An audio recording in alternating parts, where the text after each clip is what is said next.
Hello, everyone.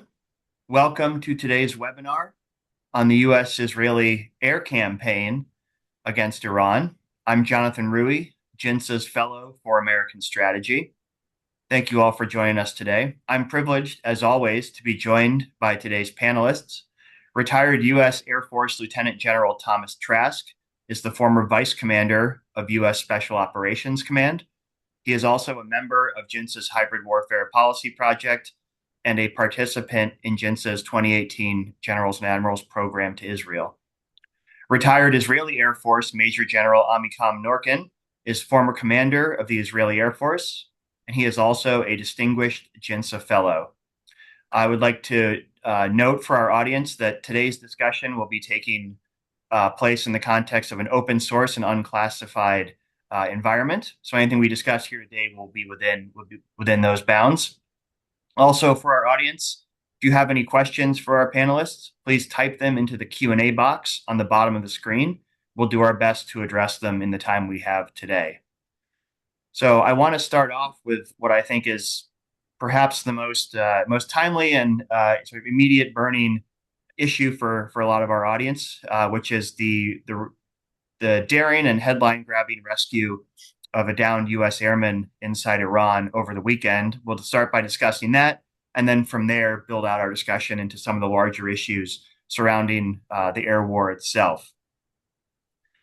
General Trask, if I may start with you, especially given your past experience as Vice Commander of U.S. Special Operations Command, if you could tell our audience, give them a little bit of, from your perspective, we've heard the headline, we've read the headlines in all the big papers, heard some of the descriptions on social media, but if you could give us a sense of, this operation in terms of the scale that was involved, everything that has to go into the complex operation to try to rescue a downed airman in hostile territory, including the coordination that involves between special forces and Air Force units. Yeah, thanks, Jonathan. I appreciate you having me on today. It's been really interesting reading over the weekend about the two rescue missions that went on, and they're kind of the two classic types of combat rescue operations that go on. The front seater, Dude 44 Alpha, when they punched out on Friday, he was picked up in kind of a classic service internal CSAR operation, and that's the Air Force CSAR forces that are on a very rapid alert. I don't know exactly what their posture was in this case. It can actually be airborne during a large package strike where you may have airborne rescue forces, meaning helicopters and HC-130 refuelers, or more likely, most of the time, they're on a very short string, either sitting in a cockpit on a 5-minute alert or maybe inside the building on a 15-minute alert. But those forces, whenever there's an air campaign like this, and it's possible, the Air Force will have those rescue forces deployed in a way to respond. The most high likelihood of success is to pick up a downed pilot in the first hour or so. So that's why the short string, you want to try to get there before the adversary has time to react and to bring force to bear on a downed pilot, and a much higher success rate if you can get there immediately. If you aren't able to get there immediately, and what happened to the backseater was then it becomes a more of a pre-planned operation. And in that case, it may still be done by the Air Force component by themselves if it's simple enough. An example would be your second down pilot might have been in an area where the adversary doesn't know where he is. He's in a safe area, but he's not in an area where the helicopters can go directly to him and pick him up. So there may be an offset mission that's planned for the next night where the Air Force would put a small team of PJs or combat rescue officers on the ground that may go pick him up, move him to a suitable area for extract. And then there's the case where it's even a larger requirement, which is apparently what happened over the weekend, where the location of that downed pilot or downed Wizzo in this case was in an area that you're going to have to fight your way in and fight your way out. The fact that they put that together in 48 hours is remarkable. Usually something of that scale, of that second pickup, is something that you may take a few more days to do, particularly with the idea of taking MC-130s and landing a large ground force, in Iran somewhere. very reminiscent of 1980 when the hostage rescue mission, when we landed C-130s, the earlier versions of the same squadrons that did this mission this week, did that mission in 1980. So it was very reminiscent of that. But that really ramps up the scale of the operation. That first pickup of the pilot on Friday, very classic. And probably if you wrote an article just on that rescue by itself, it would almost have the same number of forces, because what happens is, if possible, when an aviator goes down, there's a pilot on the ground. The hardest part is usually locating them, but once you have a location, everything that's flying that day may be turned to support that operation. So it immediately, even with just the air refuelers and the command and control aircraft, the close air support aircraft, the combat air patrols, all of them may immediately support even that very rapid version of the rescue. And you still may have dozens of aircraft involved, all put together in a very short time.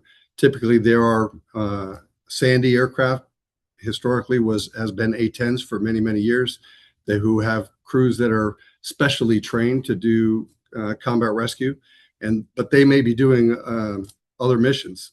For example, the mission that I flew in the Gulf War, where we picked up an F-14 pilot when I was flying H-53s there, the A-10s that we flew with in our pickup were Sandy qualified, but they were killing Iraqi tanks that day. That was their mission, and they were on the task list to divert to a rescue mission if that happens. So that very well could be what the similar case that happened in this situation. As the A-10s are retired out, F-16s have become primarily the platform that we're doing that mission with.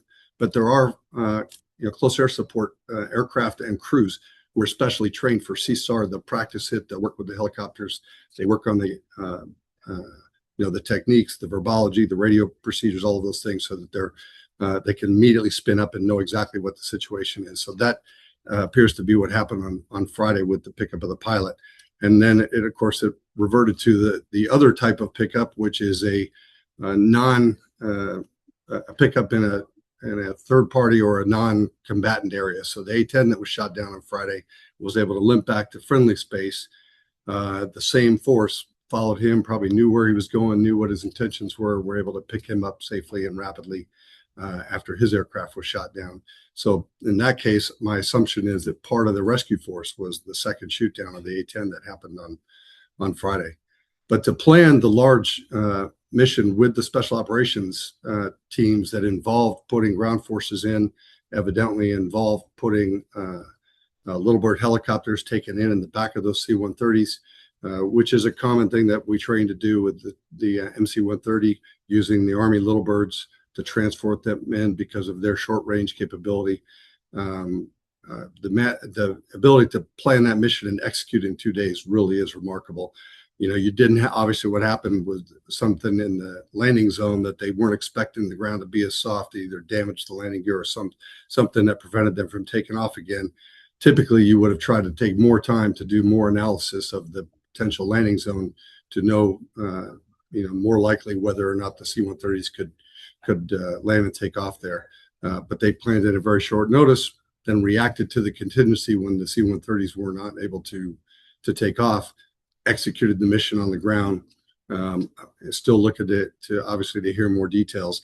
But that's a fairly kind of common version of the different types of rescue missions that can happen. There is a Joint Rescue Coordination Center that operates under the Joint Force Commander that can bring to bear forces from the Special Operations component, the air component, even the Army or Marine components or Navy components, if they have forces that can aid in the CSAR.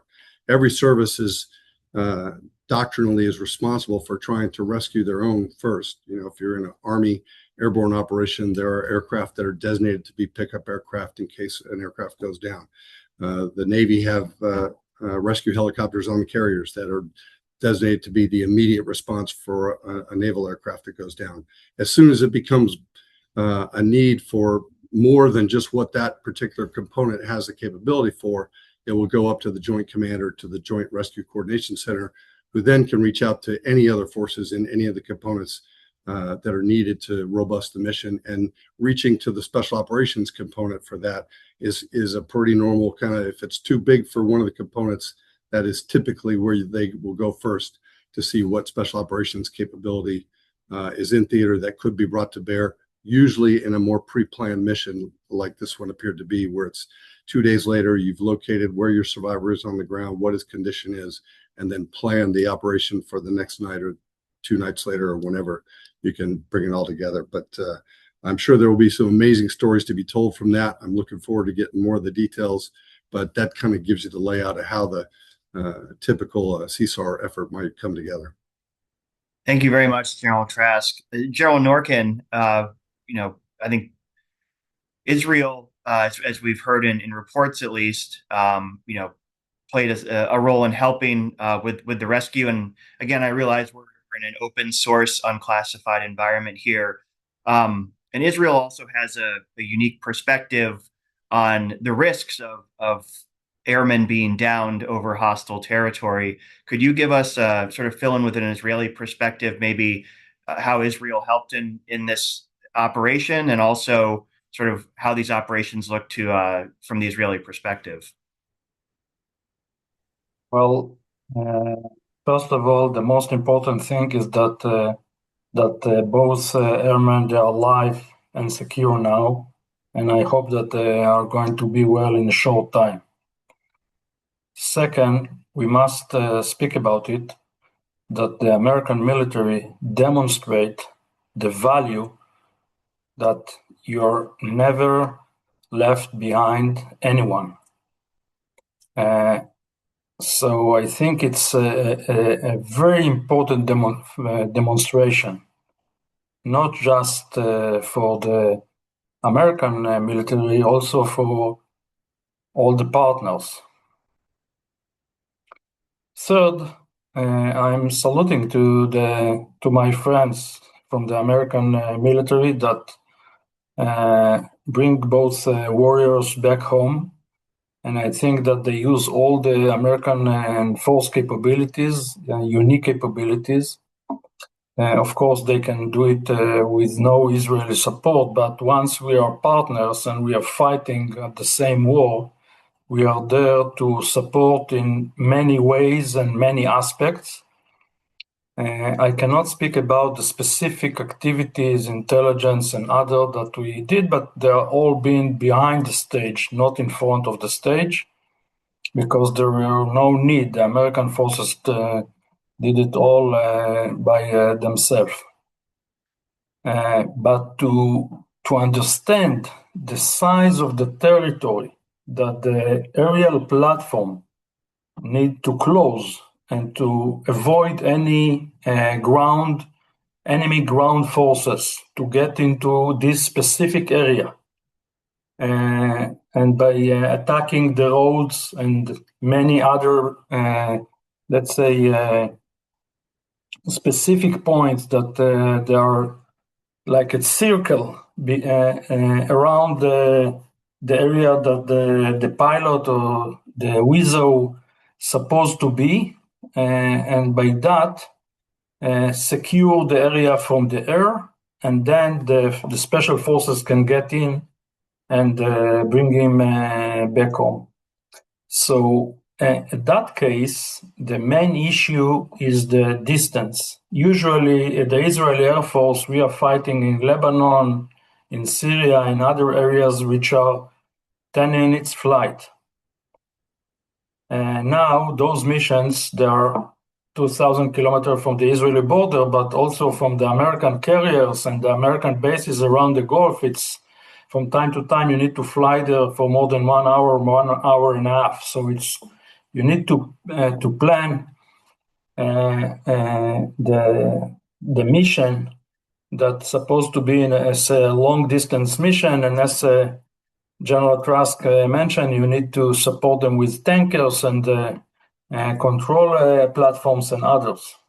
So just to summarize my comments, I think that they did it just great. I'm very happy that they are both live. Although, it's someone can say it's a tactical issue, just let's say 2 soldiers or 2 officers. No, once the enemy might take one of the American pilots or the Israeli pilots as a prisoner, it might become a strategic issue.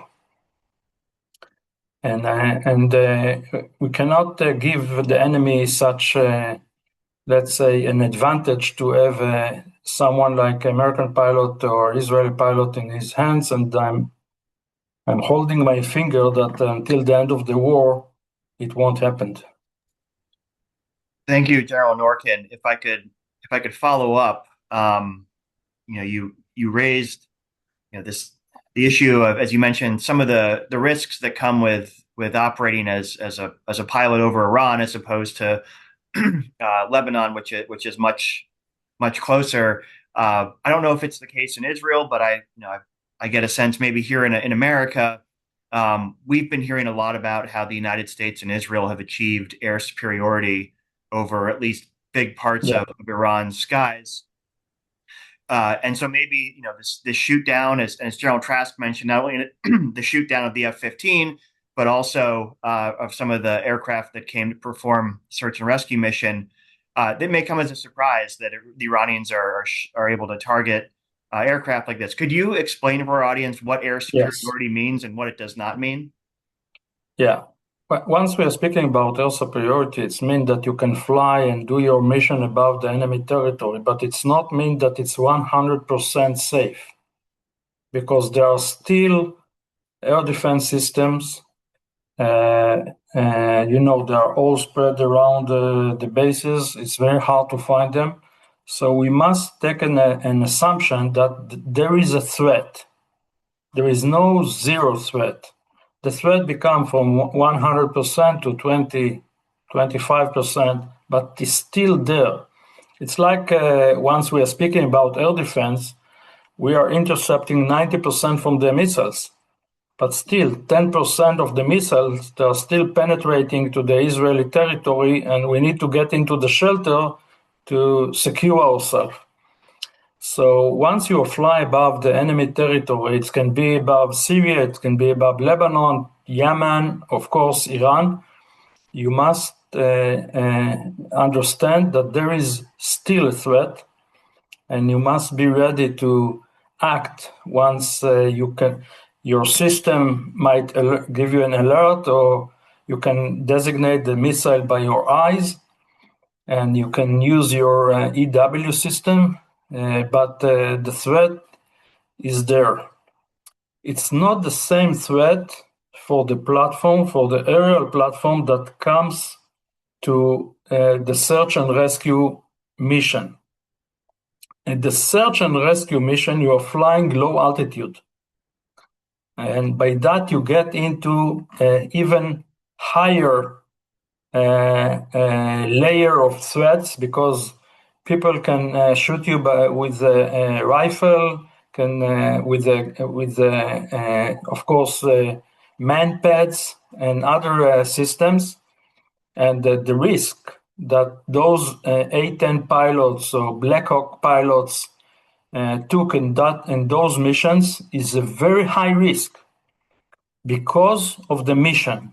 You cannot compare it to the F-15 risk in the high altitude flying above the targets. A completely different risk.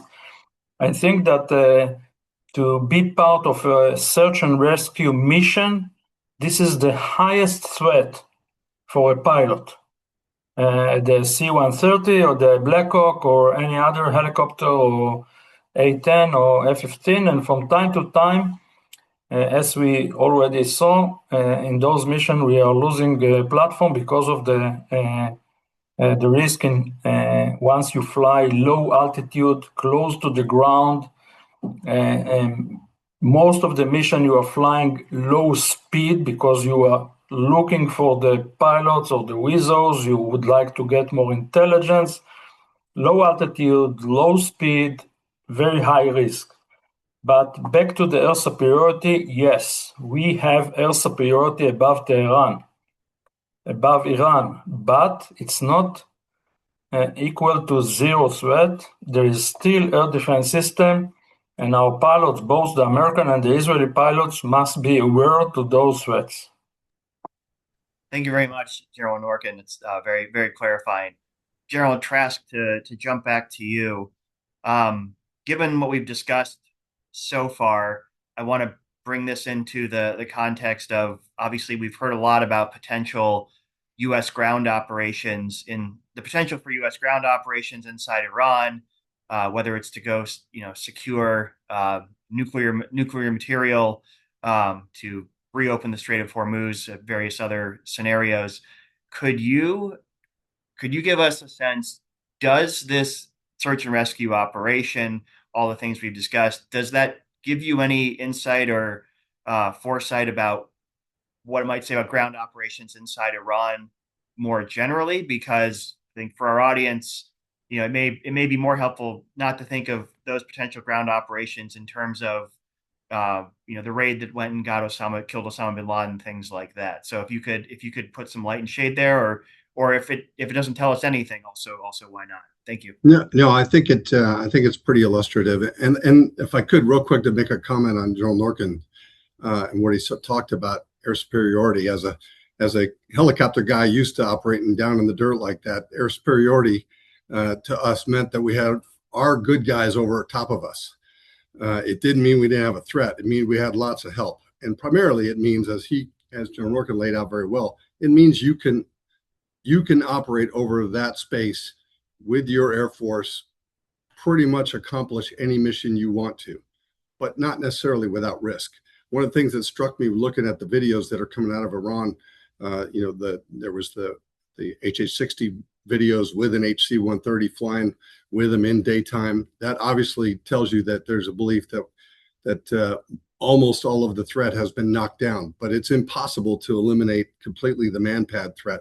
You can put a manpad in the trunk of your car and drive around. You can have a high-powered rifle in the trunk of your car and drive around.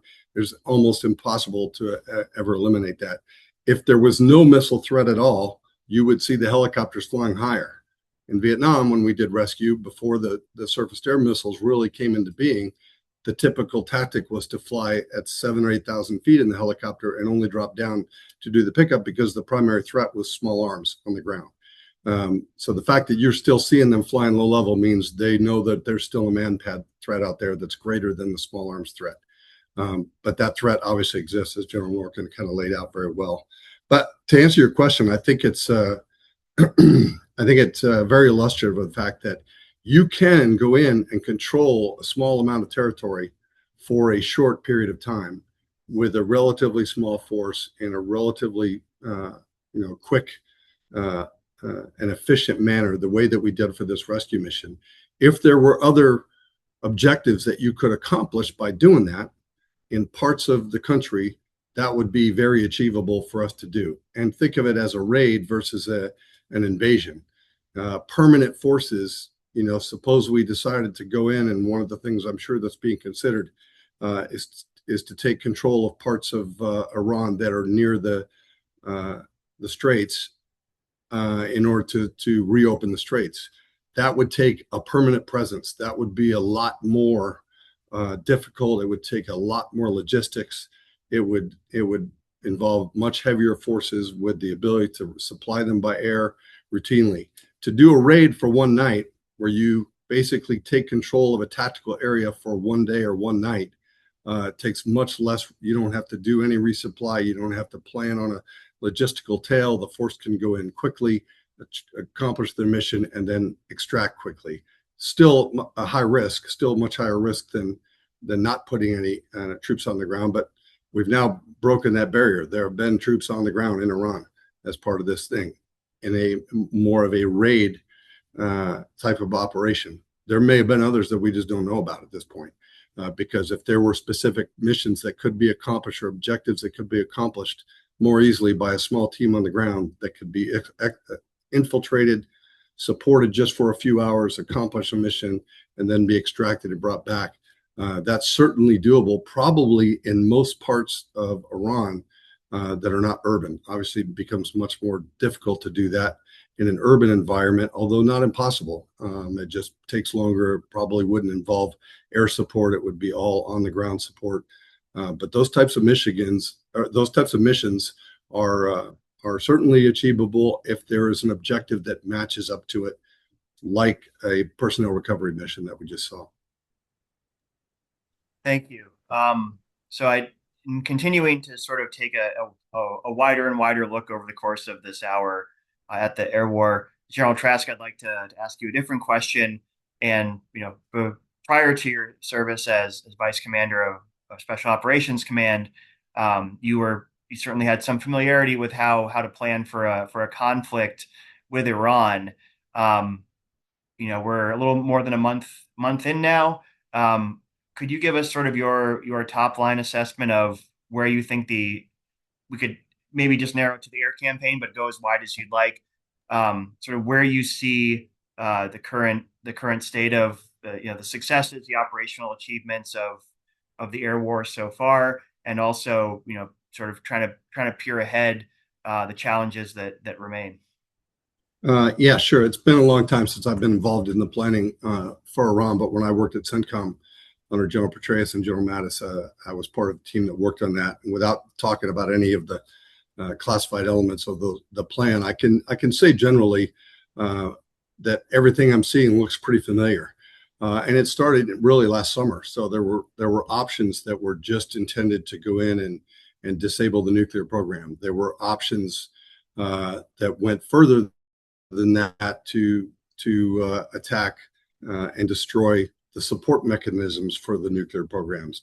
And then you can imagine what the scales of different options are, up to and including support of a full-out invasion and takeover of Iran. So there's several levels of gradation in between there.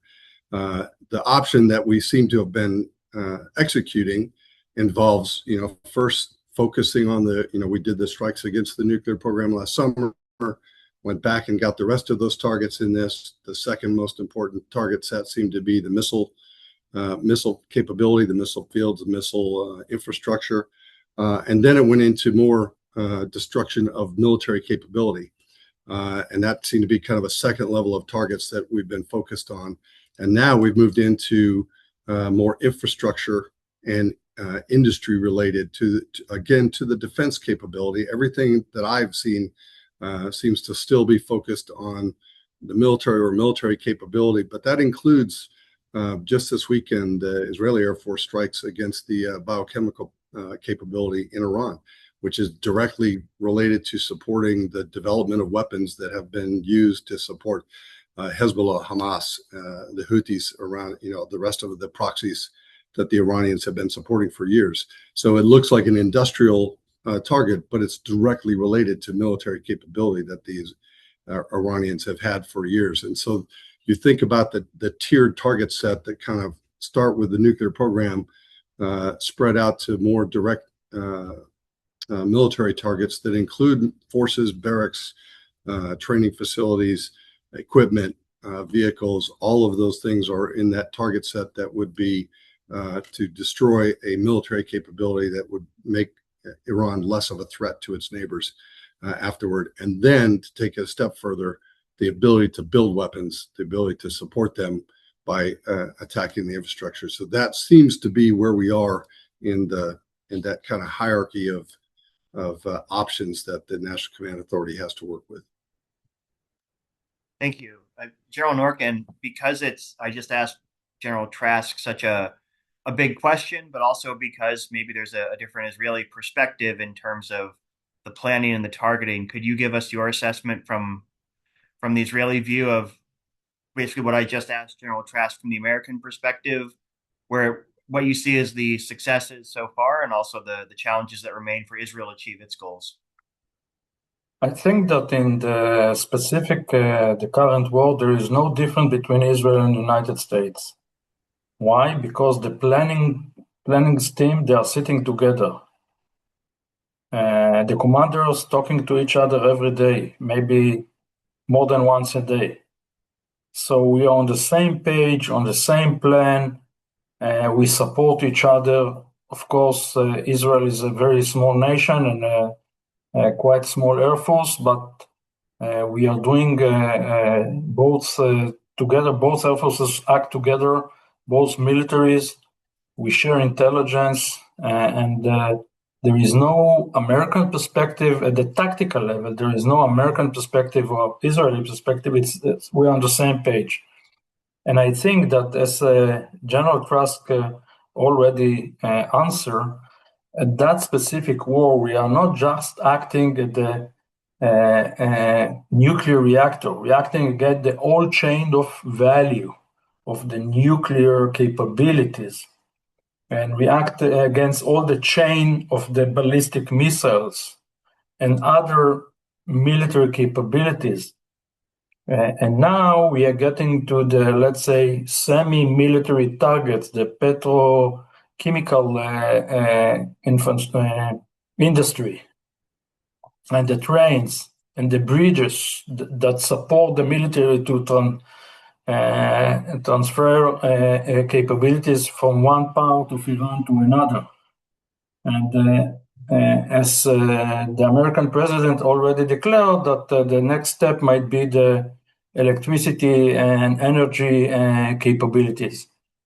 So the current war, we can see much deeper and more precise military activities inside the Iranian system. And by that, we are pushing the Iranian capabilities and the Iranian regime back and back to the point that we are going to achieve our goals for that war. Thank you. If I could just follow up very quickly, you mentioned at the start there, how sort of unified the U.S. and Israeli planning and operational perspective is in this operation. Could you maybe talk a little bit more about that? I mean, because for our audience, maybe it might be helpful to think there are, in some way, maybe three different air forces that are involved here. There's the Israeli Air Force, because the Israeli Air Force controls everything that flies in the Israeli military. But the United States has an Air Force and a Navy that are each operating over the country. And so I don't want to, in this discussion, I want to be sure we talk about just the sort of impressive nature of that tactical coordination. And if you could expound on that a little bit. Yeah. Well, all the, if I, maybe I'm wrong, and General Trask will correct me, but the commander that coordinate all the American forces is the CENTCOM, Central Command. And under the Central Command, there is a Central Command Air Force. And so we are speaking to the Central Command planning team and to the Central Command Air Force, and all the aerial components that are acting under the Central Command. So there is no need for the Israeli planning team to speak to more than one American team because of the structure of the operational, let's say, organization at the American side, although it's much bigger with more components, and there is carrier, there is a space force and other forces. In Israel, everything is under the Air Force shoulder, so it might be easy, but still the Central Command, I think that they are doing very well. The relations between CENTCOM and the Israel Defense Forces, they are very close. They know each other. And they can do the missions in a very intimate coordination. Thank you. Jonathan, if I could jump in on that, yes, a little please. bit. General Norkin has it exactly right. I mean, even though there's not a ton of history of the U.S. military working with the Israeli Air Force, there is a ton of experience of the U.S. military working with coalition air forces that fit into this coordinated effort. Lieutenant General France is the air component commander under Admiral Cooper at CENTCOM. So he is the airman that is the chief coordinator of all of that, whether it's Marine Corps Air, Navy Air, Coalition Air, in this case, Israeli Air Forces. So that machine comes together very well, has decades of experience operating, and it makes it very easy for for another Air Force to join in and just become part of that coordination so that everybody knows what targets everybody's hitting, the command and control apparatus there understands where it all fits together to make sure there are no conflicts. And the discussion we had on the personnel recovery operation this weekend, had that been an integrated Israeli Air Force plane that had gone down, it would have operated exactly the same way for any airplane that's in the coalition operating under that big umbrella. And so there truly is one coordination point for all of the air that's working underneath the CENTCOM commander. Thank you, General. And so to follow on to that, but also to fold in questions we're starting to get from the audience. We've seen reports that in targeting some of Iran's missile capabilities, there's one thing to take out the mobile above ground launchers. We especially saw a lot of that in the conflict 12-day war last summer. There's also Iran's sort of underground missile cities, which on the one hand, if you can sort of render them use airstrikes to knock out their firing ability, you may not be actually removing all the capabilities that are in there. We've also seen various ideas of just how much of Iran's missile firing capability, launchers and stockpiles have been reduced. Is there anything you could tell our audience sort of how to think about this problem and Iran's maybe expected resilience on this front as they continue to fire, a dozen, maybe more missiles every day? General Trask, sorry. Yeah, certainly. Part of the effort is to identify where those underground areas are, where they're continuing to protect those missile forces and that capability. But I can only imagine that the intelligence on that is growing daily, so that we understand every day if they're only launching 8 or 10 or 12. There's probably a good chance that we're getting a better feel for where they're coming from, where they're being hidden, where they're being supported from, where they're getting fuel from. That intelligence picture grows every day. And it does demonstrate their resilience, that they're still able to operate at the level that they are with ballistic missiles, particularly targeted at Israel right now. I would have bet that we would have been down to maybe 1 or 2 a day by this point. So they are being more resilient than I think probably we imagined. But it doesn't mean that degradation isn't truly happening and underway, and we will get better intelligence every day. As long as the trick is finding the intelligence, getting to them, even if they're underground, is not that difficult anymore.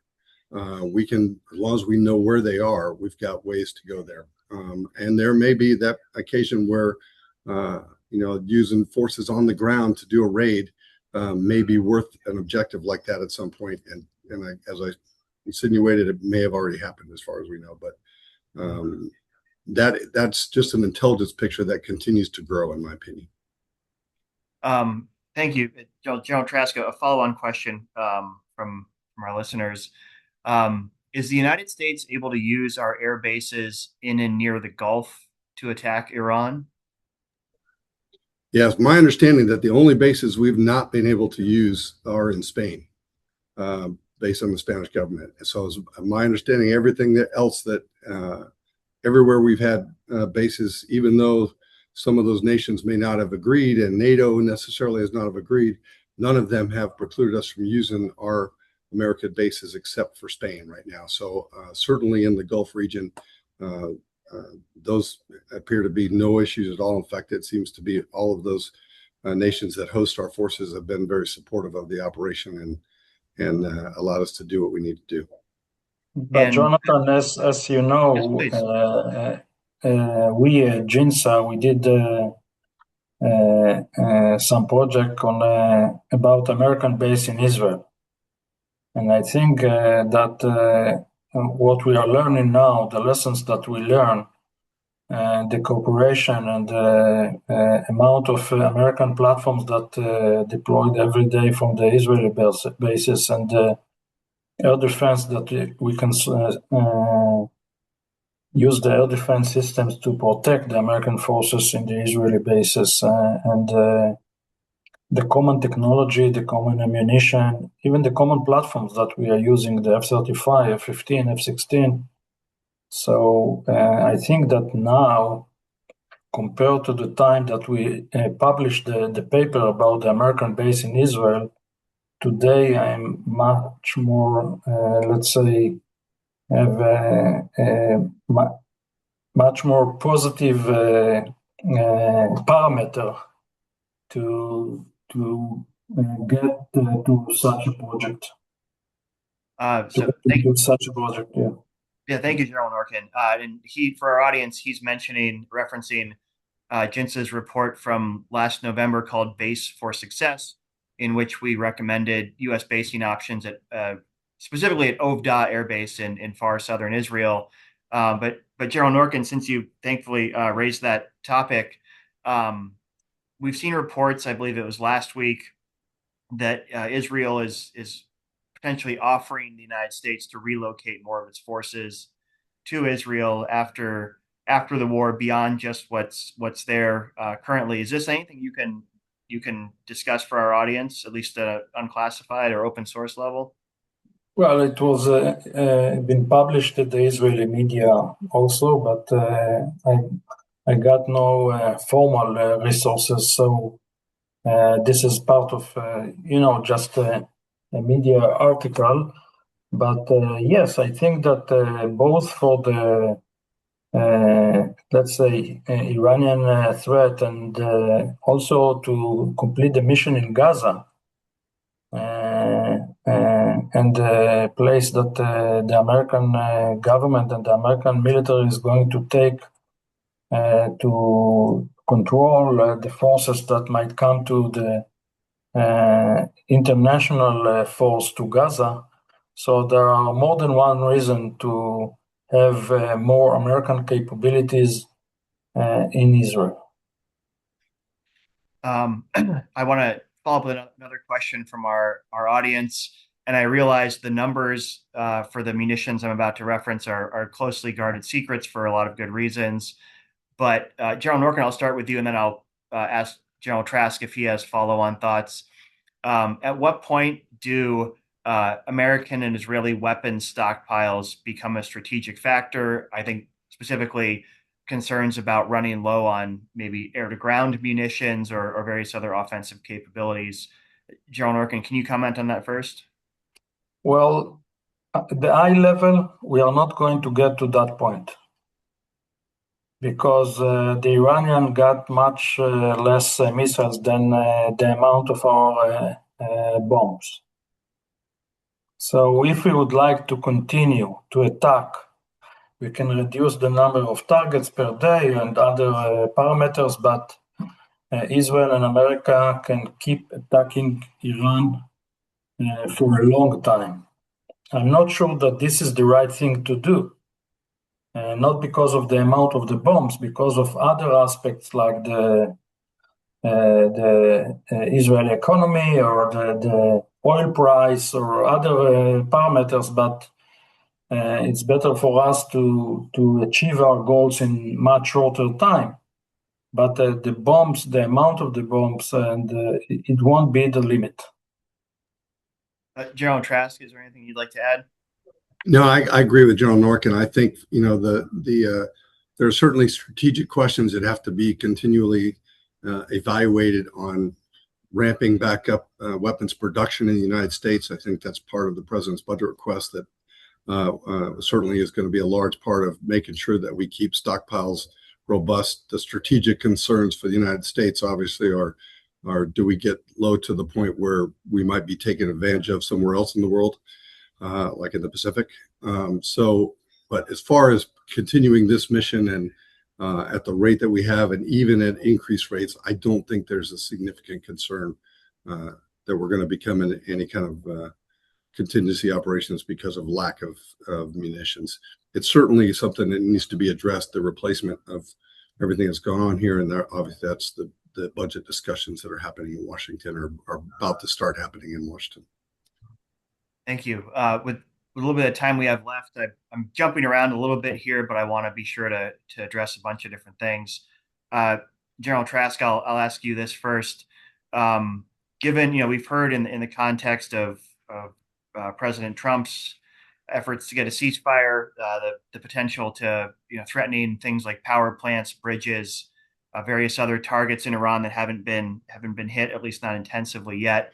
From a military perspective, from that fairly narrow perspective, could you tell us, what considerations might go into targeting things like that, the military gains that could be expected from things like that, maybe in general, or given your background, maybe specifically in the Iranian case?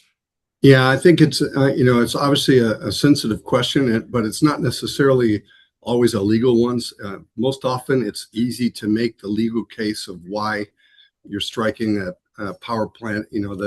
Think of an example: if there's a power plant and you're at war with the United States, and the same power plant supplies power to Fayetteville, North Carolina, but also to Fort Bragg, that becomes pretty easy to make a case that that's a legal military target.